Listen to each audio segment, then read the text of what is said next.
1616 हे मी अक्षरात लिहिलेत, तुम्ही मला अंकात लिहून दाखवायचे. ठीक आहे, कोण लिहून दाखवतंय?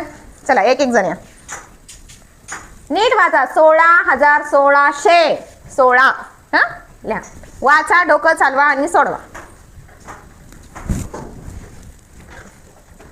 16 बाकी डोकं चालवा.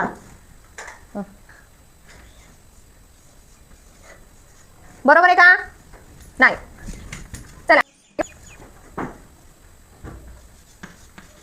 हे काय आता नवीनच 16,616.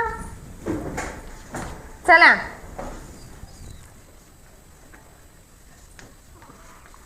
3 4 5 6 आपली किती अंकात संख्या यायला पाहिजे? 6 अंकात यायला पाहिजे का 5 अंकात यायला पाहिजे? संख्या किती अंकी होणार आहे? 16,000. आपण फक्त 16,000 लिहिले, किती अंक होतात रे?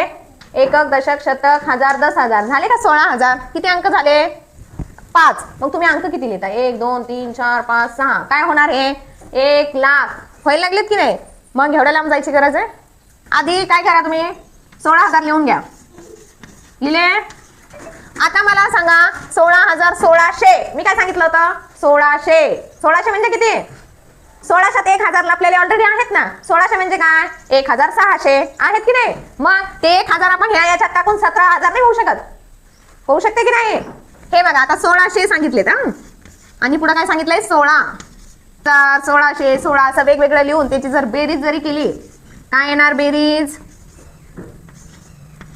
तर काय होतंय आपलं उत्तर? येतंय. उत्तर काय आहे? 17,616. सांगितलं पण तुम्हाला कळायला असतं. लक्ष द्या. 16,1600 जर तुम्ही हा शब्द नीट वाचला. आता समजा आपण 900 800 500 असं सांगितलं तर गरज नाही. कसं लिहितो आपण ते?